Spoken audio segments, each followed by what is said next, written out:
Hello, my friends, and welcome back to History English. I hope you are having a wonderful day. Before we begin, please get comfortable. Take a slow breath in and gently out. You don't need to understand every word tonight. Just listen and let the story carry you. Did you know that there was once a man who designed a flying machine more than 400 years before the airplane was invented? Did you know that the same man also painted what is now the most famous portrait in all of human history, a painting that took him 4 years and still hides secrets today? Did you know that he filled thousands of pages of private notebooks with inventions and discoveries so advanced that the world could not fully understand them for centuries? And did you know that this man, this painter, this scientist, this engineer, this musician, began life as a boy who was not even allowed to carry his own family's name? His name was Leonardo da Vinci, and this is his story. If you enjoy learning English through true stories of extraordinary people, please subscribe to History English. It really helps our little channel grow. Thank you so much, my friend. It was the spring of 1452, in a small hilltop village in the Italian countryside. In a farmhouse in the village of Anciano, near the town of Vinci, a baby boy was born. His mother was a young local woman named Caterina. His father was a successful and respected man, a notary, which means a professional writer and keeper of legal documents, named Ser Piero da Vinci. But they were not married, and in those days, in 15th century Italy, a child born to unmarried parents occupied a difficult, uncertain place in the world. The boy was named Leonardo. Leonardo from Vinci. That is what Da Vinci means, simply from Vinci, the name of the town. It was not a family name in the traditional sense. It was just where he came from. Leonardo's father soon married someone else, and for much of his early childhood, Leonardo was raised not by his parents, but by his grandfather and his uncle in the countryside. He grew up in the hills, among olive trees and vineyards, watching the light change on the hills, studying insects and birds, and staring endlessly at the flowing water of streams. From the very beginning, Leonardo's eyes were different. Most people look at the world and see what is there. Leonardo looked at the world and asked, "How does that work? Why does that bird angle its wings that way? How does water move around a stone? What is the shape of that cloud?" Curiosity, a deep, restless desire to know, was the fire inside him, and it never went out. He could not go to the great universities. His birth meant that some paths were closed to him, but he could observe, he could draw. And one day, his father noticed the boy's extraordinary drawings and made a decision that would change everything. When Leonardo was around 14 years old, his father brought him to the city of Florence, one of the most remarkable cities in the world at that time, a city overflowing with artists, thinkers, merchants, and beauty. His father arranged for Leonardo to become an apprentice, a student worker, in the workshop of one of the city's most respected artists, a man named Andrea del Verrocchio. An apprentice is someone who learns a skill by working with an expert. The workshop made paintings, sculptures, and beautiful objects for wealthy patrons, people who paid artists to create things for them. Inside Verrocchio's workshop, Leonardo learned everything. He learned to mix colors, to carve stone, to cast metal, to make musical instruments, to build things with his hands. And he drew. He drew constantly, obsessively, with a precision and life that astonished everyone around him. The story is told that, when Verrocchio saw the part of one painting that his young apprentice Leonardo had worked on, the master put down his own brush and said he would never paint again. The student had surpassed the teacher. To To surpass means to go beyond, to be better. By the time Leonardo was 20, he was a master artist in his own right. The great city of Florence knew his name, and the most powerful family in the city, the Medici, who ruled Florence almost like princes, knew his talent. For a time, Leonardo worked under their patronage, in a world full of brilliant people, all pushing each other to create more, think more, discover more. But Leonardo's mind was not content only to paint beautiful things. He wanted to understand them. Why does paint dry the way it does? How does light fall on a face? What is the geometry of a perfect human body? His paintings were becoming something more than art. They were becoming science. When Leonardo was around 30 years old, he left Florence and moved to the great northern city of Milan, where he would spend many of his most productive years. In Milan, he painted one of the most famous images the world has ever seen. The patron, the person who paid for the painting, wanted a large scene of the Last Supper, the evening meal shared by Jesus and his 12 disciples before his death. It was a subject that many painters had painted before, but Leonardo painted it differently. He did not paint a flat, symbolic arrangement of figures. He painted emotion. He painted the exact moment when Jesus says to his disciples, "One of you will betray me."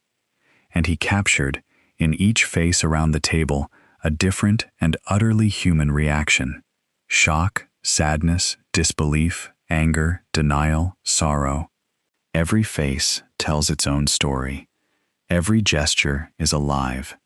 It took years, and it was painted, unusually, not on fresh wet plaster, as most such paintings were, but on dry wall with an experimental method, a choice that would cause the painting to begin deteriorating within Leonardo's own lifetime. Even damaged and faded, it remains one of the most studied and reproduced images in all of art history.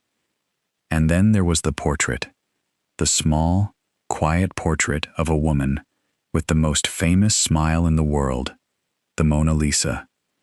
Leonardo began it around 1503 and, by some accounts, never quite finished it. He carried it with him for years, returning to it again and again, adding layers of shadow so thin that no individual brushstroke can be seen. Sfumato, he called this technique, a word that means gone up in smoke, describing the way edges and shadows melt together like mist. Scientists today have used X-rays and infrared cameras to look beneath the surface of the Mona Lisa.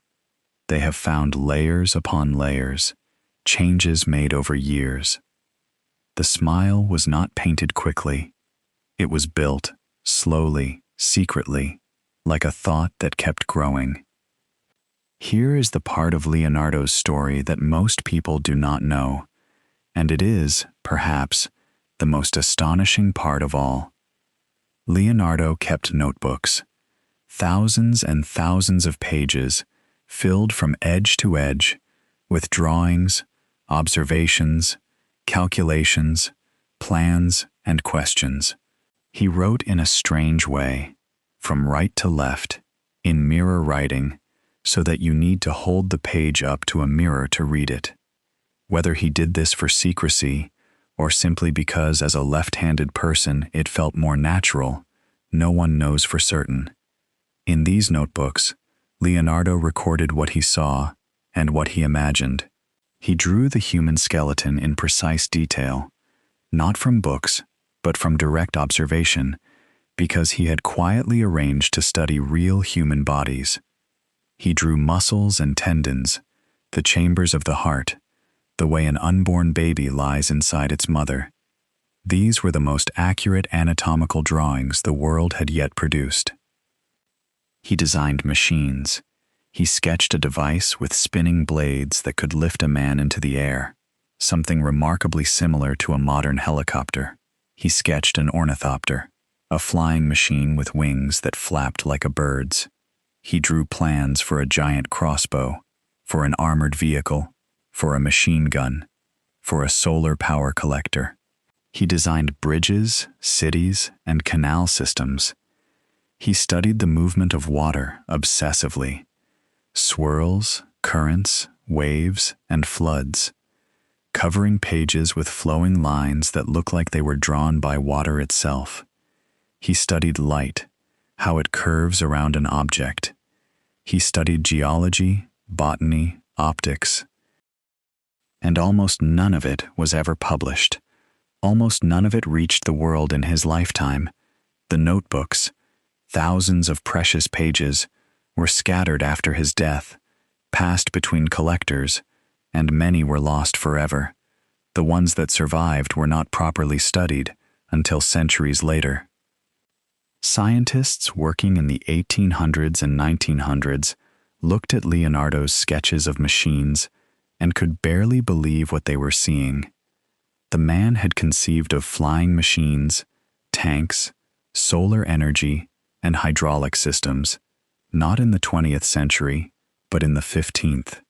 He was born 500 years too early.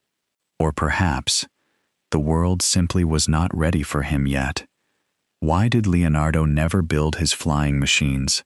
Why did he never publish his discoveries about the human body?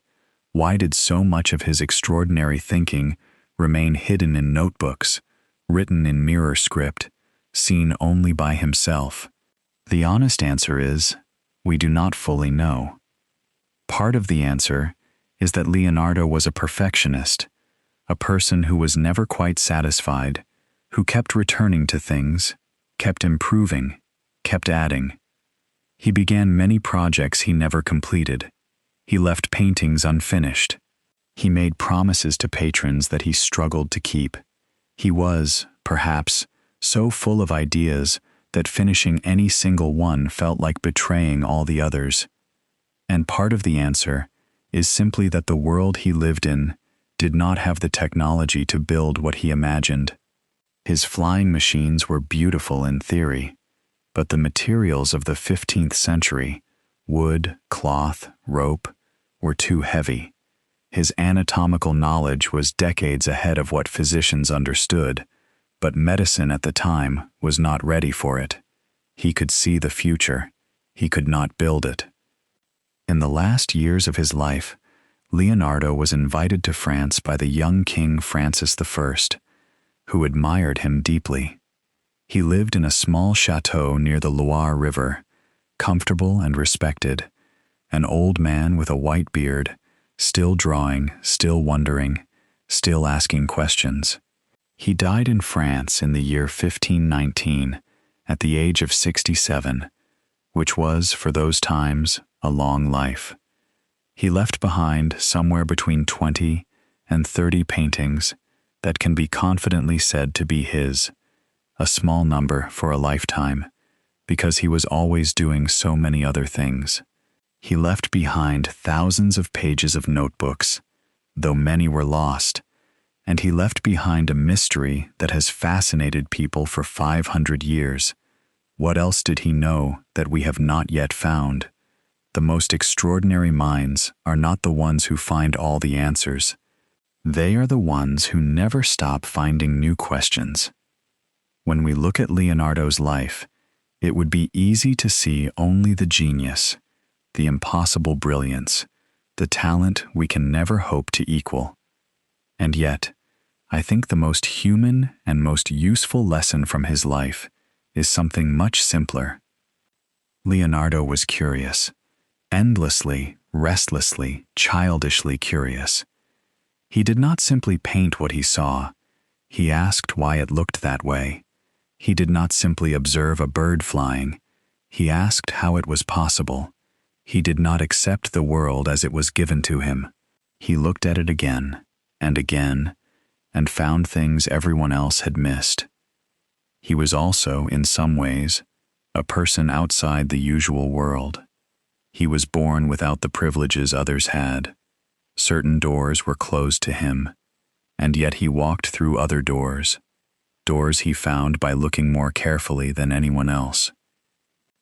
And he reminds us that genius is not one thing. It is not just painting, or just science, or just engineering. For Leonardo, all of it was the same curiosity, wearing different clothes. The artist and the scientist inside him were not two different people. They were one person, looking at the same world, asking the same question. How does this work? How does this really work? The most beautiful gift you can give yourself is permission to stay curious, to keep looking, keep asking, and never decide you already know. So tonight, why do I tell you this story? Because when you are learning English, or learning anything new, it can be easy to feel like you are always behind, like others know more, understand faster, find it easier, like the door you want to walk through is somehow meant for other people, not for you. But remember Leonardo, the boy without a proper family name, shut out of the universities, working in other people's workshops. He did not wait for the world to give him permission. He simply kept looking at things more carefully than everyone else, kept drawing what he saw, kept asking one more question. You are doing that right now. Every story you listen to in a new language is a small act of curiosity, a small Leonardo moment, and those moments, piled one on top of another, become something extraordinary. So keep asking, keep looking, keep going.